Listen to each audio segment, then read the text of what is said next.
Douglas Murray, hello. Hello. Thank you for taking the time, meeting me here, Tamesis Docks in London. Lovely view of the Palace of Westminster. We will be delving into the heavy subjects of the day. Thank you for taking the time. It's a great pleasure. How's it going? Well, you know, as good as it can in these strange times. Yes, indeed. Strange times, and a new paperback for you, The Madness of Crowds, updated, new material. Tell us about it. What's new in it? I've written a new chapter because there's so much that's happened in the year since I wrote this. I wrote The Madness of Crowds thinking it was sort of in part going to be able to be a warning, you know, that I could say, look, be careful of the route we're going down. We're going down this route where we're digging down on all racial differences, all sexual differences, all gender differences. And maybe we should try a different route, which is to try to get past these things. I'm not sure my warning was heeded, which is sobering for any writer, but also, of course, has provided me with an enormous amount of new material, because the things I was saying have just got worse in the year since. And I should add a caveat to that, which I think when we last spoke virtually, I was of the opinion that, the COVID crisis might dampen some of this down. We were certainly at the beginning of the crisis, it looked, we were facing a problem that might be a generational disaster. That's not to say it might not still be, but in different ways to the way in which we thought at the beginning, when people were talking about losing large percentages of their population and so on.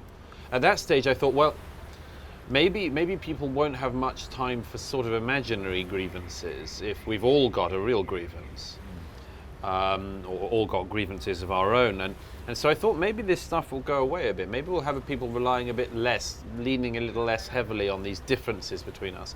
Maybe we will actually find an ability to come together as societies, as people. And then exactly the opposite turned out to happen, which, as I say, is sort of the focus of what I've written that's new. So we spoke when it first came out for about an hour. I would encourage anyone to watch that if they want to get sort of a feel for the overall scope of the book. The new material, new events, the one that obviously stands out to me would be the spread of the Black Lives Matter movement. Because, you know, sadly it's a tale as old as time. A black man is shot by the police in America, there's outcry, there's a protest, but something different happened this time, and the movement got take up and spread, particularly in the UK, but around the world in a way that I don't think it did before. Why do you think that is? Lots of things. One is the nature of modern technology, that a video of somebody being killed is inevitably much harder than, much more unpleasant, much more visceral than reading in your morning paper, as we did until this generation, reading in your morning paper that something terrible had happened. So that's the first thing, is the nature of the dissemination of the material makes these things a lot more raw. I think the second thing is a specific issue to do with the times we've been in. My own view was that at a certain point in the lockdown, people were looking for a reason to break. This isn't to ignore any of the legitimacy of parts of the Black Lives Matter movement protests, but rather just say that you could feel it. We had been constrained in our houses for months. If we had spoken last year and I said to you in 2020, everybody who's not in a committed relationship will be forced by a Tory government into celibacy for months on end, you might have said to me, "Are you sure that's likely to happen?" And all of the young people will take that? You're absolutely sure? Yeah, sure. No, we wouldn't have seen that coming. Yeah, so there was certainly a moment in this where people were looking for a cause that trumped COVID to justify breaking lockdown, and I think that is a part of the factor. And then you get into the real complexity of what Black Lives Matter and the movement is and what actually happened in Minnesota. And I think this is hugely contestable territory at this point. Here's the biggest problem I think that exists with the BLM protests. They are essentially running against an invisible opposition. That is, there is a genius in the movement, and I followed the movement pretty closely since it originally formed earlier this decade. The justification of the movement is, yes, there are cases in America where black people have been killed in highly questionable circumstances by the police. Now I say questionable because some of the circumstances in which this movement has found its raison d'etre have actually proved not to be what they were presented as. I'm thinking of the shooting in Ferguson, Missouri, 6 years ago now, where the claim was that the man who was shot had his hands in the air. Then at the subsequent trial, it turned out that he had lunged for the arresting police officer's gun. That makes the circumstances different. But by that time, the movement had already got another martyr. Now, as I say, there is a legitimate question about policing in America, and then there is what has happened in recent weeks and months. And in my view, Black Lives Matter has been running against an effectively absent opposition. I don't think there is anybody in British public life or American public life who says black lives don't matter, or who doesn't think that something like what happened in Minnesota isn't appalling. So when a movement says and claims its moral legitimacy from something that seems to be non-oppositional, I start to get worried. Where is this opposition that is saying black lives don't matter? And then you get to the oddity of the time with things like the stadium events. Now, if it weren't for COVID and completely empty terraces, I don't think we'd have seen some of the phenomenon we've seen in recent weeks. The other day there was a cricket match England was playing, and the BBC announcer said, and now of course both teams will be taking the knee. As if this was a long-standing tradition that's always happened at the beginning, same at the beginning of all these football games. I don't think this would have happened if the terraces have been full. It's happening in empty stadiums because it's very hard for people to judge when there is literally nobody in front of them what a particular mood is. And here's a guess, if I can say so, at what the mood is in the city we're sitting in now. I would have thought that most people in Britain, and the polls show this, are completely opposed to the actions of the Minnesota cop who has, as I say, zero defenders. He's in prison, he's awaiting trial for murder. And hopefully he'll get a fair trial, but it doesn't look good for him, we can say, from the footage that anyone can see.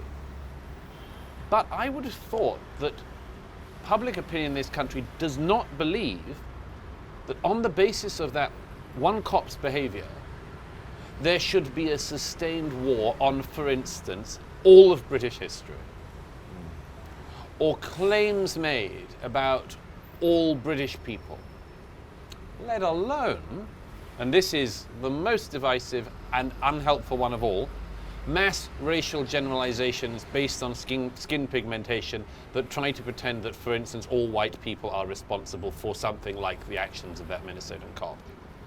And that's what starts to make me worried, because I think what we're seeing there is not a remotely fair estimation. It's not a call for justice, it's a call for division at that point. It's a stoking of division.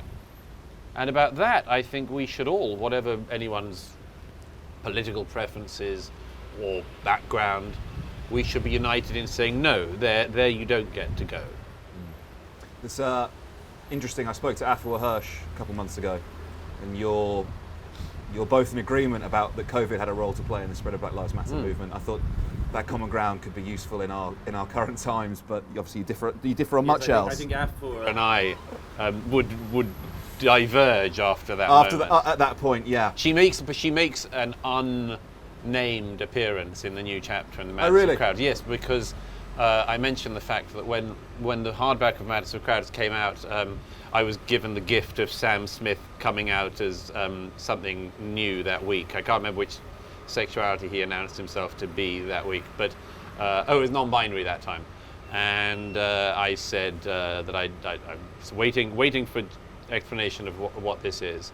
That as a gay man, I don't like this attempt to keep disappearing gay people and calling people genderqueer, non-binary, and a whole load of other stuff that, as I explain in one of the chapters in this book, makes no sense. Anyhow, Sam Smith gifted me his latest attempt to look at me by coming out as plural. And I mentioned they, them. That's what you're referring to by plural. Yeah. And I mentioned that I was in a radio discussion with somebody who berating me for not giving Sam Smith the correct pronouns, and the fact that this person berating me for this couldn't themselves not say him, he, and that person was, of course, Afua Hirsch. So it's harder to maul the language than some of these social justice activists pretend. It's not actually that straightforward to say, I am a fan of their singing. They was good on the stage tonight. More difficult. The part I wanted to ask you, though, is you mentioned you think there are legitimate parts of the Black Lives Matter movement. I think you touched on one, which was police brutality, the state acting effectively as judge, jury, executioner for these people. I mean, is there any other part of it that you think is legitimate? I think, by the way, also we've got to be very careful about this. I've been going to America for about 20 years.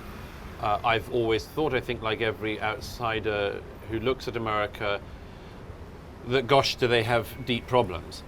I mean, every country does.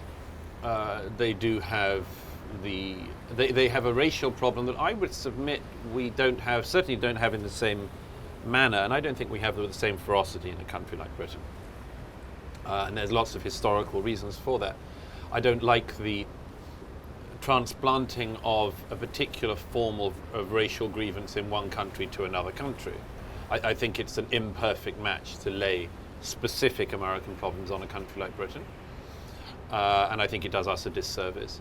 But I think it's also important that people have a correct view of what actually is happening in America. And what is not happening is, as a lot of people have been presenting it, that the police are just allowed to kill black people.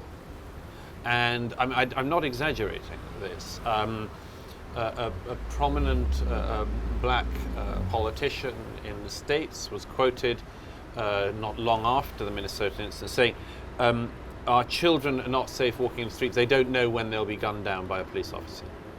This is a deep disservice to American police officers. I hold no special love or admiration. I have no special connection with the American police force.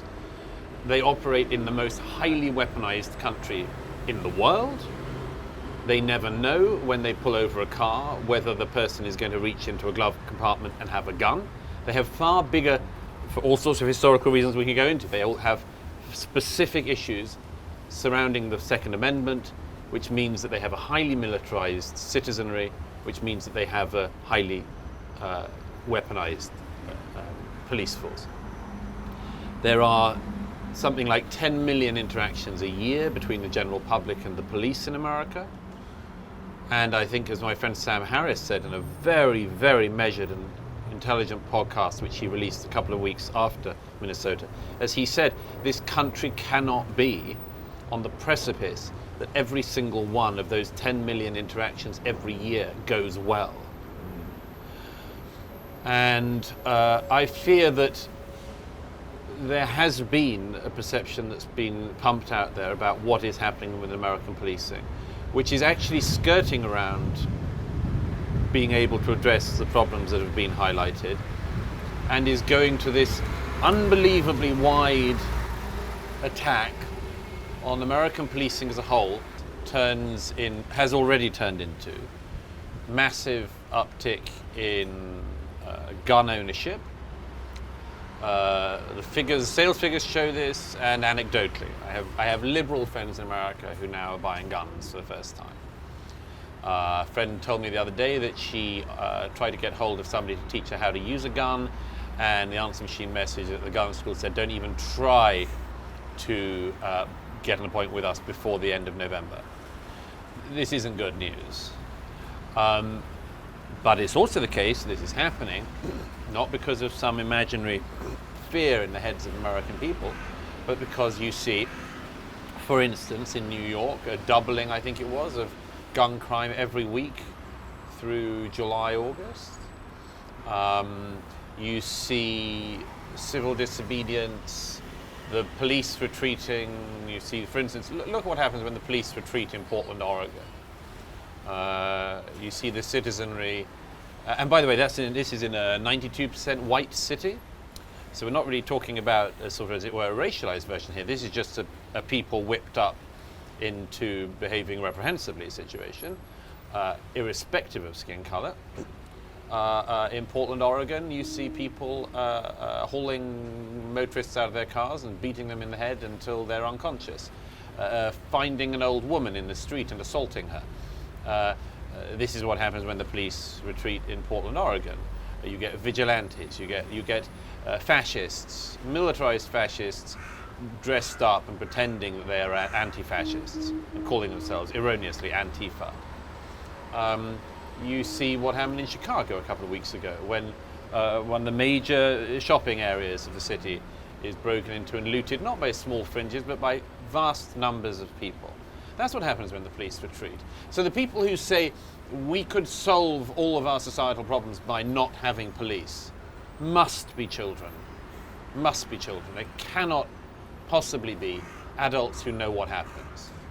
Also, if from the perspective of the left in the UK, for years the argument has been we should fund the police. Yes.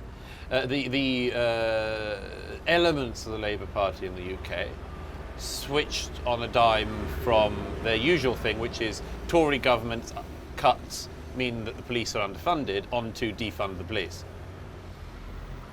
It's not my job to explain the consistency of the sections of the Labour Party, but I find that one amazing.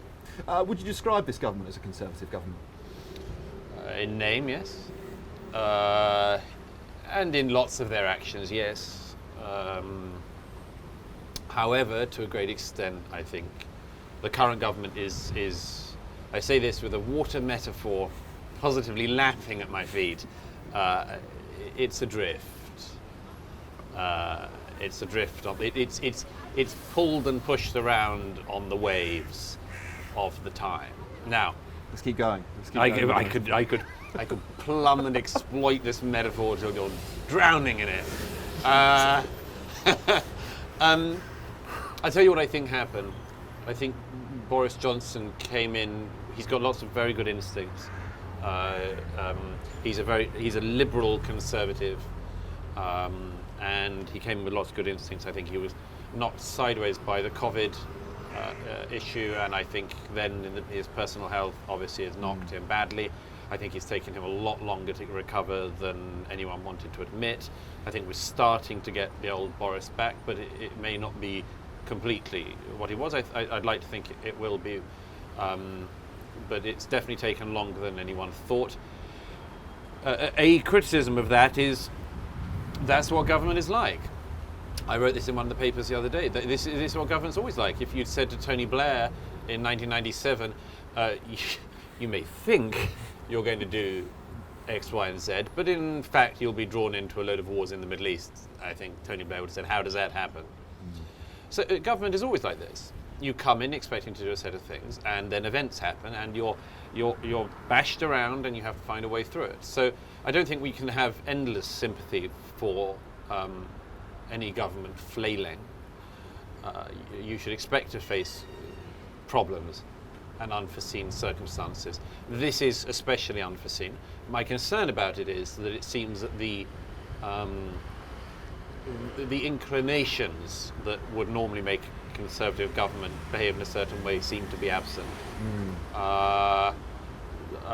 The obvious one is that the answer to everything is more spending. That's traditionally not been a Conservative answer.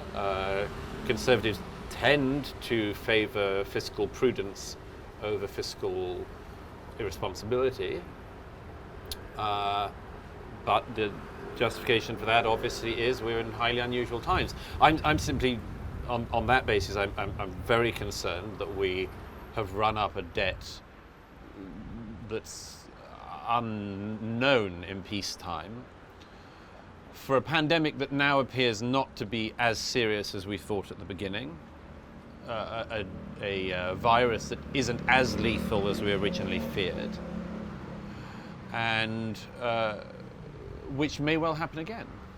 I mean, we've had 3 such viruses from China in the last decade. Do we run up World War II levels of spending each time this happens? I don't see how we can. And I think we probably said when we last spoke, virtually, the worry in all of this is that this is just some kind of prelude, and the main event's coming. There's a lot in your answer that I want to go into, because I would agree with you in terms of how Boris has been behaving. A couple of times I've seen his eyes light up. One recently was when he was asked about the proms, and all of a sudden he was back to himself. Yeah. And he was also, his piece in the Telegraph was quite vigorous around Churchill and the Black Lives Matter protests. Finally, this is a very important thing, though. I've got a lot I want to say, but you go. Well, so obviously he was still ill, but when everything in the British past was being assailed, when people were pretending that the country that led the world, and a significant financial cost to this country, led the world and led the way in abolishing slavery, was somehow only to be interpreted through the lens of slavery, when every figure in British history was found not to live up to the standards of July 2020, you would have thought this was precisely Boris's moment. And when his own hero, the person about whom he cranked out a book, Winston Churchill, when Churchill's statue is assailed and ends up having boxed up, you would have thought this must be Boris's moment to speak. And there was silence. Silence from leading Conservatives, silence from Boris Johnson. Finally, there was statement. But the cenotaph was attacked repeatedly. The cenotaph to the dead of the world wars. Again, you have to question, firstly, any intentions of people who would assail such a holy place in this country. And I mean, every nation, every people have holy places. For us in Britain, the cenotaph is one such place, justifiably, absolutely justifiably. And there was something especially reprehensible, by the way, about the videos of some protesters taunting some young volunteers who turned out to be from the Household Cavalry, who were clearing Black Lives Matter graffiti off the cenotaph and said, "Your precious monuments." Yes, precious monuments, and make no apology for that. But this should have been a moment which should have clarified things, and the government, in my view, should not have waited days and been silent whilst the advantage was taken by the protesters. My own view, as I say, is that this is partly because of the Prime Minister's own illness, but also because of some wider trepidation. And that trepidation can now be seen in a clearer light. But the trepidation was clearly something along the lines of, in the immediate aftermath of Minnesota, you could push back on nothing that the Black Lives Matter protests were saying.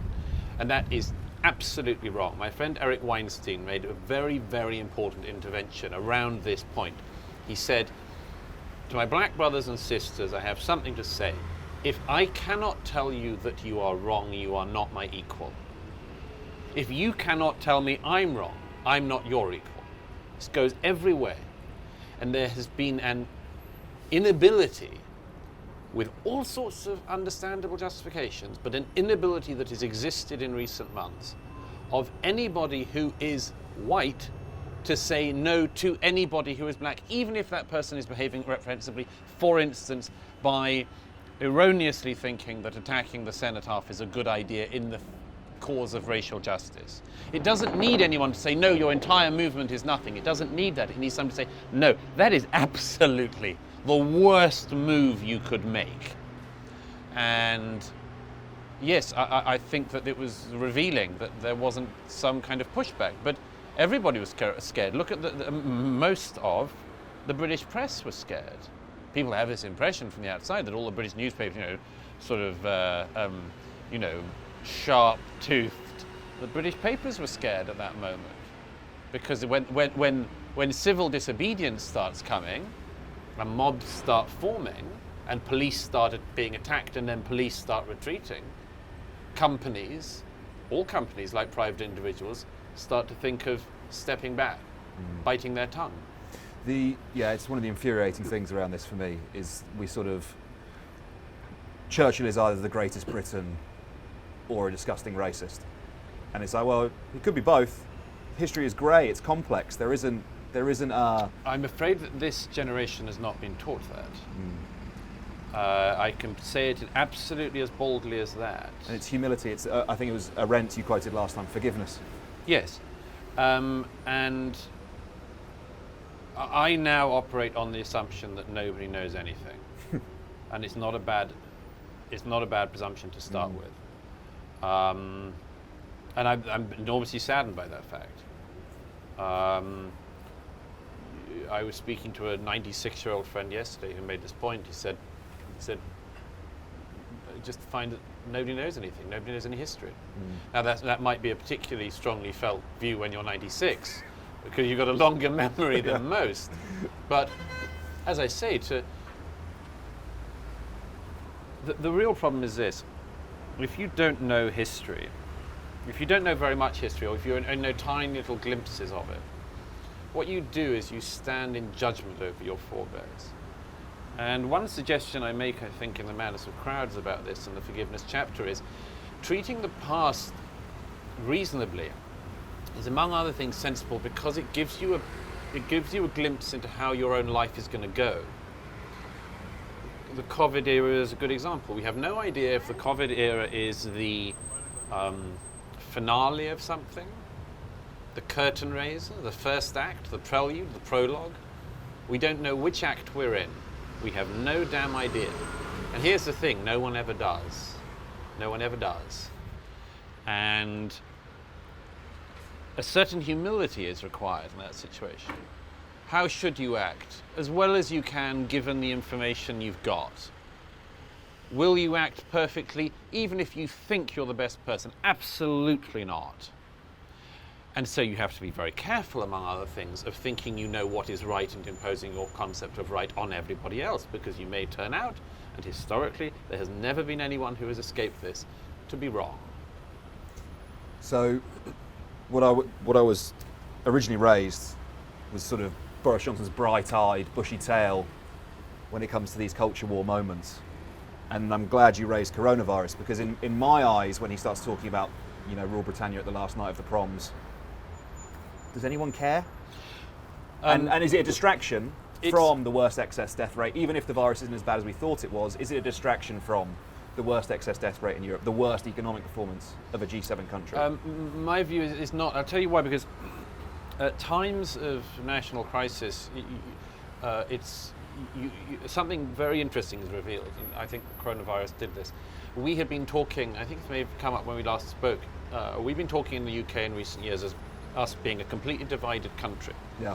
Actually, a Conservative Prime Minister told the British public to remain in our houses, and we did. And we did. Who did we want to hear from? The Queen. Yeah. Okay? So we were said to be this country that couldn't unite around anything. And come a pandemic, actually the British people turned out to have been storing away reserves of trust, even whilst we've been playing a very frenetic political game that was divisive. So that seems to me to be a cause of some optimism. Now, how do you get those stores of trust? And this is a particularly strong question to be thinking about in relation to America at the moment. But how do you get such stores of trust? You have things that unite people. And how do you have things that unite people? Among other things, the things that have united people before you. So, statuary is important, not just because of the specific people it's put up to, but because your forebears have regarded these things as being of worth. Songs that have been sung, books that have been long read, plays that have been performed for centuries. These things aren't just things you do away with because they happen not to live up to your precise ideology today, but because the likelihood is that if there are things that people have found to be meaningful in the past, you may find meaning in your own life, you might find meaning in these things yourself. Now, to that extent, the songs that are sung aren't nothing.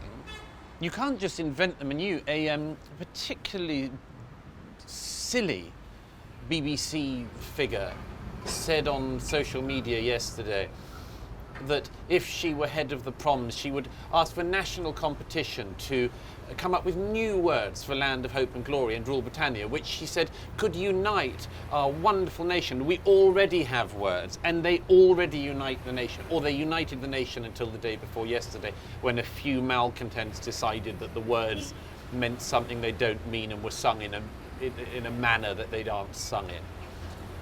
By the way, what would the new words be to Rule Britannia? You can just imagine the horror of some dope coming up with some absolutely bland, asinine thing, and then what? And then we're all going to be made to sing the new words. It's pathetic. But so no, do these things do matter to that extent? And by the way, we've seen in recent months, you know, people say, "Oh, you're getting all slippery slope on me." And this is a very slippery slope. In America, the monuments assaults started with General Lee and so on. They start with Confederates. In no time, we saw Thomas Jefferson coming down. In no time, George Washington coming down. And major figures in the Democratic Party being asked whether they would approve of the bringing down of statues of George Washington and Thomas Jefferson, and these people ducking the question. So it happens very fast. And in America, what's so concerning about this is, if you don't believe in the Founding Fathers, if you don't think the Founding Fathers were decent people, if you don't think they had anything to tell you today, if you think that the Constitution of the United States should be rewritten, and much more that is going on at the moment, what is your country? What is your country? You know, Britain has a different history, a very different history. It's one of the interesting things about conservatism is that everyone's always conserving different things in different countries. The left has a certain advantage in this regard, which is the left always demands exactly the same things in lockstep everywhere, always at the same time. And that has a virtue. But conservatives are always conserving different things. And in Britain, we're conserving something different from what they're conserving in America. And we have less rigorous, we don't have the documents, and we don't have exactly the holy group of people that the American Republic is based on. But we have our own holy places. We have our own effectively holy figures. And yes, like America, to some extent, we've seen every single aspect of that assailed. And there's one other thing about that. There is a very important divide people always need to keep in their minds when listening to a critic. And in the age of social media, everybody should mull on this. There is a great difference between a critic who wishes you well and a critic who wishes you only ill. And from the outside, they can, until you work it out, sound as an ill wind blows. That was a big one. That was a big one. Yeah, I heard that one, but it's still manageable. Yeah, cool, Okay. mate. Carry on, Douglas. Sorry. It takes a certain care and a precision to work out which of these is which. Because from the outside, as it were, before you work out what's going on, a critic who wishes you well and a critic who wishes you ill can seem to be the same thing. Let's assume our mothers, your mother, like mine, is a wonderful woman. Funny you should assume that. No. Go on. If your mother tells you something that she'd like you to change, you're likely to listen to it because you know she wishes you only well. If a stranger on a social media tells you the same thing, that's also somebody giving you advice, but you have to work out whether that person means you well or not. Yeah. I mean, we all have it. Some people, you know, I've had this throughout my career. You have, at the same time, somebody might say to you, I thought you came across as too angry on this occasion. And somebody else says, you weren't angry enough. Yeah. And you have to work out who you're going to listen to. The answer is you listen to people, it's not just you listen to your friends or you listen to your family. You listen to people who want you to do well in your life. And I think it's the same with nations. Listen to people who wish you well. And here's the thing. If somebody says to you, you have no redeeming features as a person, Oli, nothing. You never have. None of your forebears have ever had any redeeming features. You've all been disgusting. Would you say, good, what other advice do you have for me? What other advice do you have for me, Douglas? You, fortunately, this situation doesn't arise. But if somebody says that to you about your country, you have nothing good going for you. You've always been bad. Everything that went before you is bad. Why are you listening to that person? That person cannot be wishing you well. If I said about any, God knows you could do this to any country in the world. If I selected, I don't know, China, and said, nothing good has ever come from China. The whole thing's been disgusting. They're appalling people, they always have been. They're all racists and they always were. And the whole thing's got to be pulled down. You might say, this seems to me to be some kind of xenophobe at work here. As it happens, that wouldn't ever be applicable, because God knows you can make criticisms of China and Chinese civilization, and certainly of the current regime that runs China. But to say that nothing good came from it, that it's always been bad, it would not be the statement of a critic who wished China well. It would be the critic of somebody who hated it, who was some anti-China racist or something like this. You could do this same exercise on every single country on earth. What has happened in America for 2 generations now, I would say, is that people have been taught that their country is uniquely bad.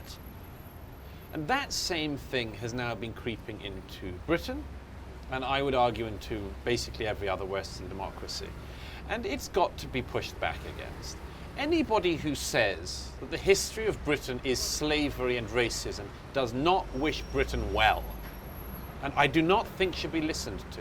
If they say there are elements of your past that we need to highlight and which may have been covered over in the past and we should bring to the fore, absolutely, absolutely. If they say, look, as it happens, Britain seems historically to have been much more tolerant than most countries in the world, but there is this thing which we should address, then I say, absolutely, I want to listen away. But I am not interested, and people should not be interested, in listening to critics who are fundamentally dishonest and do not wish the country well. I think A.A. Gill said something similar. It was in relation to reading his postbag. Someone asked him, "You must have extraordinarily thick skin, to say the things that you do." He said, "No, I have terribly thin skin. Right. I cry." He said, "I cry all the time, but I only pay attention to the views of my colleagues, my close friends, and my family. Those are the people whose opinions matter." Yes. When they say something critical, you think it's coming from a decent place, a place worth paying attention to. And I wonder whether, in this terms of history and the sort of more critical look we're taking at it these days, whether that's a tonic to the the national myths that we've been telling ourselves before, which were perhaps slightly uncritical. Surely that can only be for the benefit. It provides a different way of understanding. It's a different way of looking at things, and having a plurality of opinion can only be a good thing. Well, I'm all for the widest plurality of opinion possible. I mean, there's literally nobody whose views I want to stop or suppress. I think there is a major debate going on about which, as it were, interpretation of the past is the one that we should, for instance, teach young people about. Yeah. I don't think it is the case that the curriculums I've seen from children I speak to, I don't think it is the case that this country's history teaching, for instance, only teaches the good. But here's one of the things. People in recent months have been saying, we don't teach enough about X event.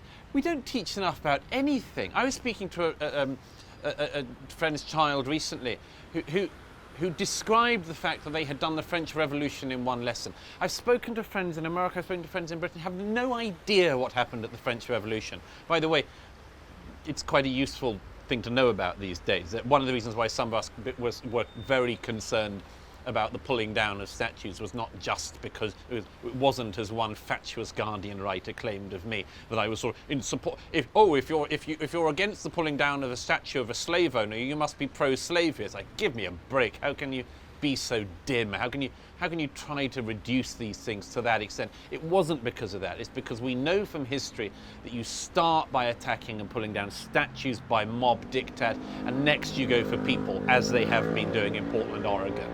So yes, it's worth knowing about history, but nobody is being taught about history. Most people know nothing about history. If we walked around this city at the moment and asked people the most basic questions about history, they wouldn't know them. And that's not an insult to the people of London. It's the case everywhere. It's the case everywhere. So the question is, which bits of your history do you try to impart?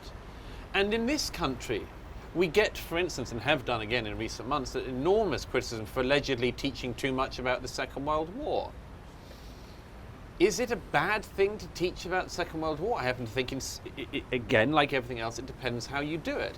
I think that we are seeing a consequence of a lot of people who only know about the Second World War, and they think they know everything about it, but what they know is, or they think they know, is that there are Nazis and there are anti-Nazis, and you should be an anti-Nazi. Brilliant. Brilliant. It means everybody who you oppose is a Nazi. Everybody who disagrees with you is a Nazi. So yeah, we see all the time the consequences of bad history teaching.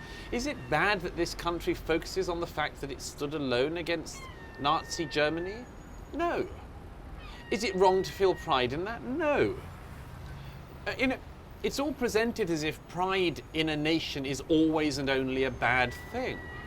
Pride in this nation was one of the things that made that possible.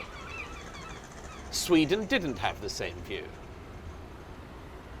The world would have been different, as Margaret Thatcher famously pointed out in an interview, if we'd have all taken the Swedish view. America took a different view.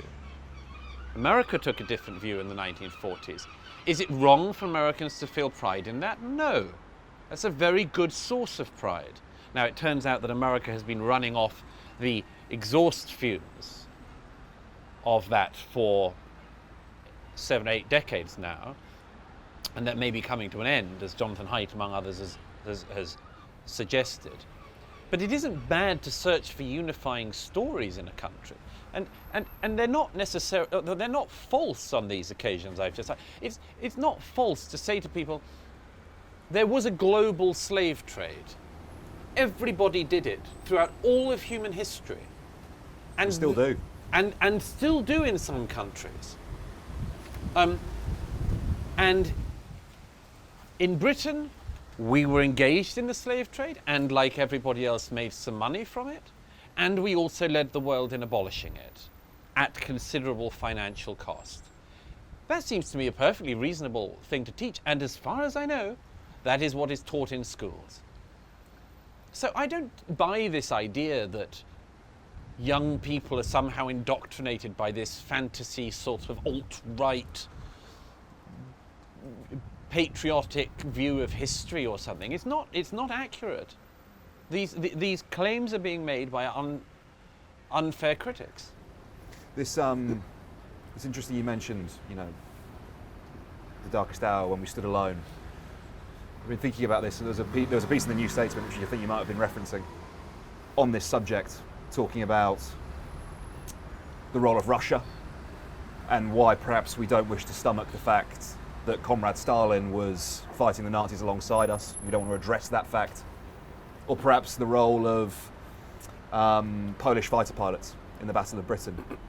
That actually, at the end of the war, Churchill gives a speech in the Commons where he has to use the imperial language of the empire and to acknowledge the role of, the sort of colonial outposts in fighting Nazi Germany. And then once he finishes giving that speech, he's out on the balcony, I think, of the Department of Health or somewhere like that, and he ditches that language and he starts talking about Britain standing alone, separate to those nations. And I guess Churchill has been pretty much the central figure. He wrote the history of that conflict, and he's shaped, I think he understood the value of myth, the importance of myth, and how powerful it can be for a nation. Not just myth. I mean, myth implies untruth. Sorry, no. I'm meaning sort of mythology. Mythology, yes. I mean, that's absolutely the case that it matters. It matters who captures the narrative. But I mean, I didn't read the particular piece in the organ you referred to. But it's. I mean, this is another one. I mean, it's no secret what happened on the Russian front in the Second World War. Now, it's true that the further away from the war we've gone, the more understanding there is among historians of the unbelievable sacrifice that occurred on the Russian side.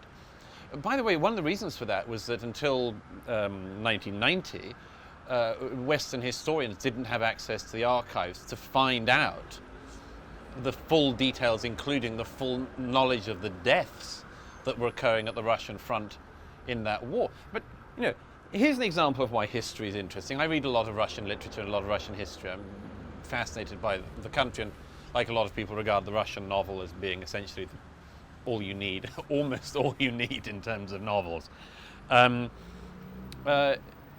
Here's the reason why, one example of why history is so damn interesting.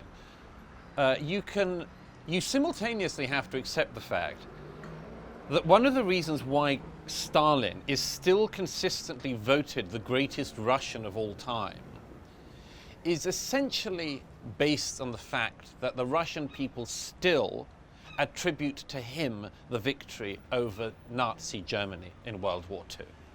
Okay? And each time there is a poll of great Russians, to the dismay of many of us, we see Comrade Stalin coming top again. And if you ask, how is it? It always comes back to this thing, that the focus is on this. Simultaneously, Comrade Stalin killed more people than almost any other dictator in history. Chairman Mao, you could say, has excelled him in the stakes. How is it possible that Russians are simultaneously able to keep in their heads the fact that Stalin was the biggest mass murderer of Russians and also the greatest Russian of all time? Because it's complicated. I once went to Stalin's birthplace. I was in Georgia some years ago, in the aftermath of the conflict in South Ossetia, and took a detour to go to Gori, to Stalin's birthplace. There's a museum there, which they were trying at the time to change from a museum to Stalin to a museum of Stalinism, and it was a fascinating thing for any historian to observe what this meant. And at the end of the tour, I said to the Georgian woman who'd been showing me around and doing the tour she'd clearly done for decades, I said, but what do you think of Stalin? She said, it isn't for me to judge. I said, no, but you must have a view. And Stalin, of course, from Georgia, killed more Georgians by portion of population than any other area of Russia. So there's a lot of complexity in Stalin and Georgia. And I was pushing this, but what do you think of him? And she said something so extraordinary. She said, I think she said it to others as well. She said he was like a hurricane. It just happened. That's an extraordinary thing. And history is like that. You have to live with it. You judge it, and you have favourites in it and favourite interpretations of it, but it's also damn complicated. And what I worry about is that people are taught this simplistic versions, and people say things like, I never learnt about this, therefore someone else is at fault. Maybe you should do your own damn learning. Maybe you should educate yourself, to use one of the voguish things at the time. People say, in school I was never taught about X, and therefore. Well, learn something for yourself then. Read a book yourself. That's one of the other things, this idea that you are educated from the age of, 5 until 18 or 21, and then you're set for life. No, education is something you go on doing throughout your life. So of course nobody reasonable is opposed to us knowing as much as we can, including contrary narratives and counter-narratives and new histories and much more. But it has to be seen in a proper light, and in a benevolent light, and in a light that is intended to bring understanding sow division in order to gain a short-term political point. It's interesting in relation to Stalin as well. I'm sure if we were to go over to Parliament Square now, we'd probably be able to find someone wearing a hammer and sickle in some way. Yes. You wouldn't find anyone with a swastika on, would you? No, because we're totally united in our belief and recognition of the horror of Nazi Germany, contrary again to a certain type of activists at the moment. There's no support for Nazi Germany in 2020. No open support. I was at a far right march there in the summer. Was there any there? There was a few Nazi salutes going around, yeah, but it There you wasn't. go. And any of those people, do you think, are remotely mainstream? No. No. And this is the difference, I think. Yeah. Is You'll find them. Yeah, you can they're turn about. over some rocks. Okay, you can turn over some rocks and you can find some people who will do some of that. Tiny numbers, I would submit. There's a Tiny few, numbers. there's a few thousand of them there versus to strike a different protest, the Black Lives Matter march, far better attended. It's far more mainstream, to bring us back to what we were talking about at the beginning. Yeah, Their and ideas are far more popular than you can tell that when you go to a march like that, they are fringe, they are a minority. You will find nobody in the Conservative Party who says, well, Hitler might have gone a bit far, but Goering was good.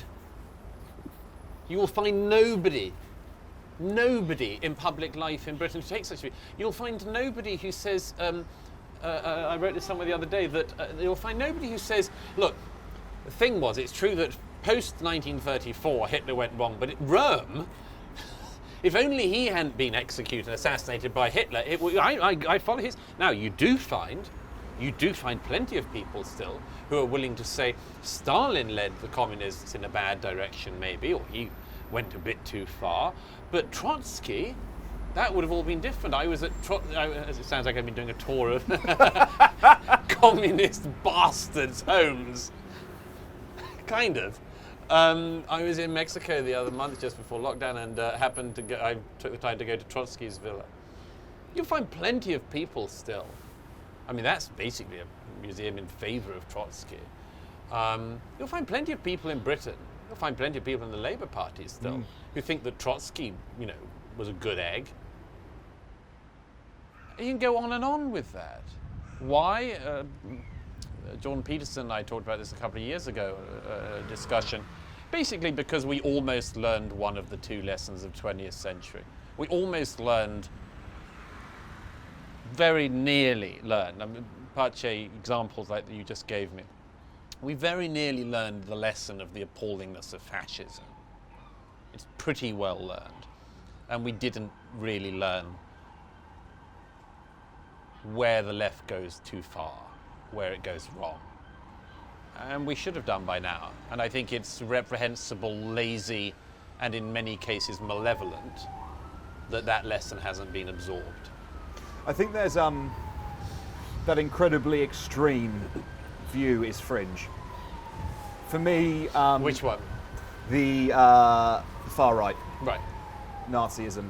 I think that you're talking that it's a very small number of people there, but not as large. But I feel like when you slide the sort of the strength of the sentiment away from outright racial superiority, and you perhaps get more towards xenophobia, I feel like that's quite a prevalent emotion in this country. And Xenophobia? Yes, and I feel like I think it's been to the fore in the last month really, when we've been looking at what's been happening in the English Channel and the migrant crossings there. In terms of the scale of the great movements of people around this continent, it's not a lot. And even when you talk in the scale of, how many asylum claims we process compared to our European neighbours, we don't do a lot. But there's some symbolism, isn't there, of 20 guys in a dinghy heading towards the White Cliffs of Dover, and it just touches on something in us. I'm not sure it does. Okay, go on. There's public disquiet about these crossings. I think, 4,000 people so far this year, which, as you say, is quite small. On the other hand, you either have borders or you don't. If you don't have borders, you don't have a country. So it's not a small thing to be concerned about. But I see no public protests. I see no I don't see people coming out on the streets. I don't see anyone smashing anything. I don't see anything being pulled down. What you describe is concerned pieces in some of the papers, some concern on talk radio stations and callers, and yes, I mean the polls show that the public are worried about it, but it's not some galvanizing issue. And by the way, just one other thing, which is, of course, as you know, I've written about this a lot in recent years, particularly when I was doing my book, The Strangest Death of Europe. And the reason why the numbers are what they are, and that they're not equal to our neighbours, is a very straightforward reason, which is that we're the furthest country away from where people are coming in. You know, the reason why we process fewer asylum applications is because we are literally the last place you can get to, for geographical reasons. It isn't that the British people are just bastards who want to keep migrants away and stop people claiming asylum. There's a reason why Greece and Italy and the other frontline countries have more people applying. None of that is rocket science. It was extraordinary how Nigel Farage managed to get the whole British media dancing to his tune, but on this subject. He went there, filmed the boats, and the next day, 3 different news crews are off doing the same thing. Well, it's almost showing them up at their own game. Yes, I mean, that's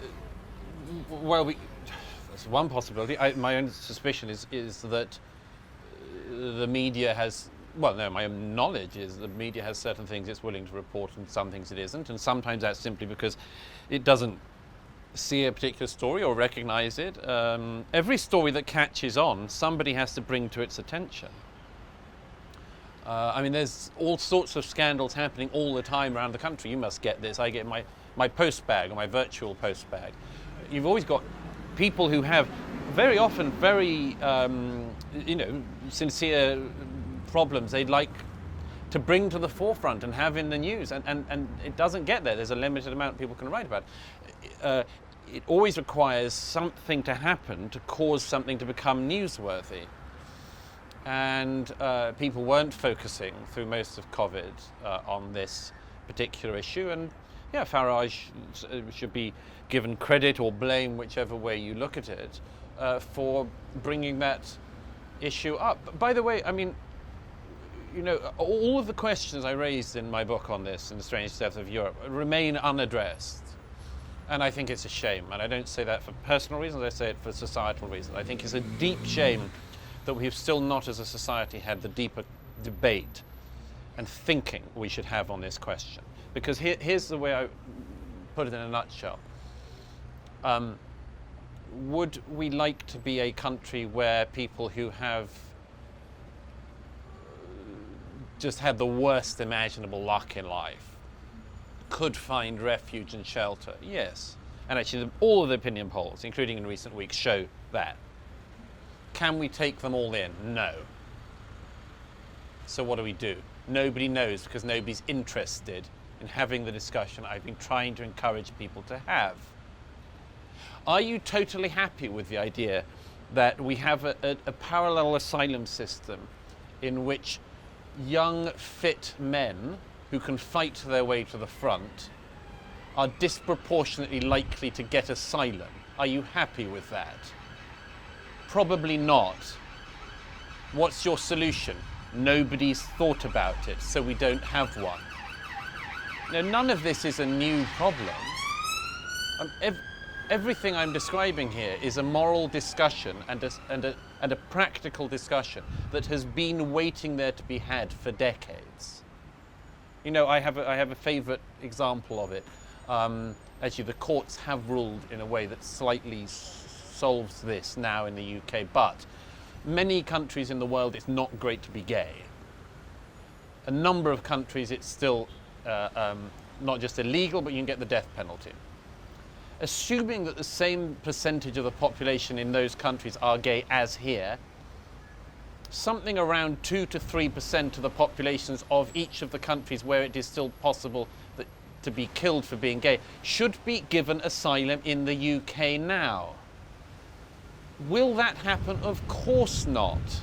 Of course not. So we have this this balance. And everybody who wants to sound nice in public life will say, well, of course, anybody who's facing repression anywhere should come here. Maybe this is one of the reasons why you have these people who think that our societies are uniquely unpleasant and bigoted and so on. Because they have this totally false idea of what the rest of the world is like and what our capability to solve the problems of the rest of the world actually are. It's something like that. This conversation is fascinating, Douglas. I'm becoming increasingly uncomfortable sat on this wooden pew. So we'll hurry things along. The last thing I wanted to talk to you about is the American election. My question to you is Biden or Trump? First, which one would you vote for, and then who do you think is going to win? I'm going to duck the first question. I'm actually always a bit cautious about any declaration of voting intent. Yeah, of course. I don't think it's straightforward. I certainly don't think it's as straightforward as a lot of my friends do.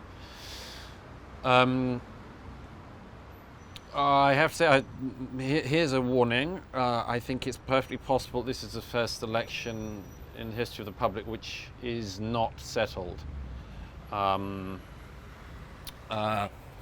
In 2000, you remember the hanging chads in Florida problem, which ended in the Bush-Gore election.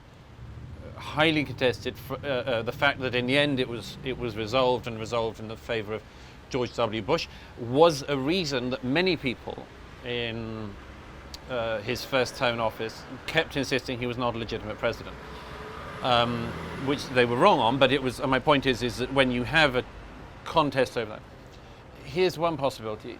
It's possible that in the election in November there will be contested ballots in numerous states, and for different reasons.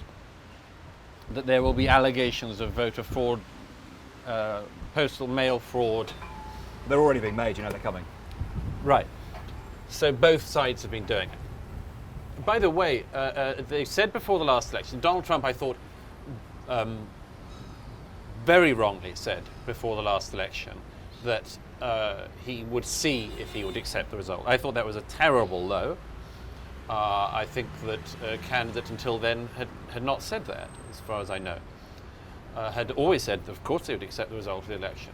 As it was, the person who didn't accept the result of the election was Hillary Clinton,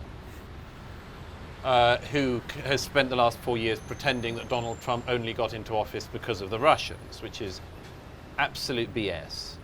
And I say that and regret that in part because I think that she and the Democratic Party have missed the opportunity to course correct by telling themselves a lie about how Donald Trump got into office, and they should have contended with the serious problems from their terms in office that led to that. And that's the risk, right? They're still asleep at the wheel. They're still asleep at the wheel. So they've spent 4 years telling themselves a lie.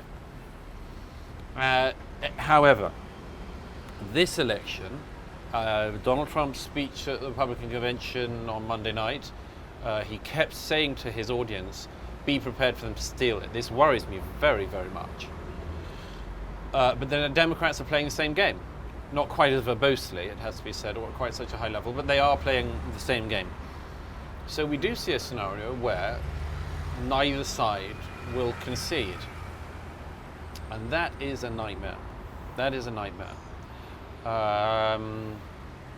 Both sides will come to the absolute nadir of this era. We have lived in this era for a few years where one problem that I think people have not contended with enough is not just that everyone's got their own versions of history now, but that everyone is got their own versions of facts. And one other to add to that is when something happens, we don't agree that it's happened, and that's the one that's the worst. That even a video can come out. I've written about this in recent years in Germany and indeed in America. I referred earlier to the Ferguson shooting. Things happen and people disagree on what even a video of the thing shows. So this is very, very dangerous terrain that we've been in for a long time. But if the American election was not conceded by either side, then we'd be in this even worse terrain. where you didn't accept a vote which you didn't win. Now, some of us would say that the Remain side in the UK has been in that position for some years. Many people say, as I just did, that the Democratic Party was in that position post-2016. But for that to be across the board something that happened, that's the basis for civil war. I'm very worried about that. But just the other point to make on that is, even if one side, because whoever wins, it needs to be a clear victory in November. Whoever wins.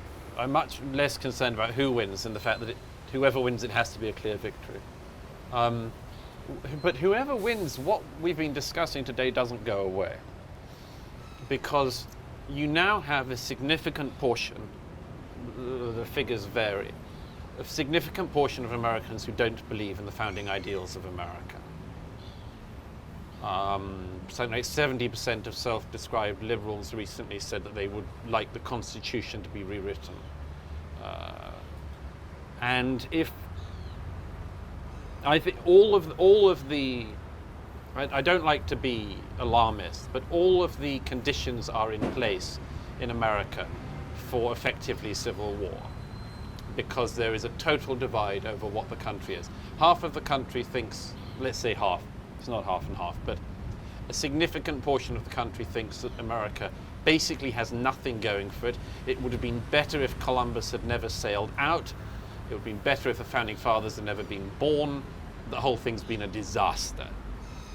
And another portion of the country believe, I think rightly, that America has had its problems, but that broadly speaking it's been a force for good in the world. But these are becoming irreconcilable positions. And that's a problem because, well, it's a problem for anyone who loves America, it's a problem for Americans themselves. The bigger problem, to stand back from that, is if you thought the American world order wasn't to your taste, you'll love the Chinese one.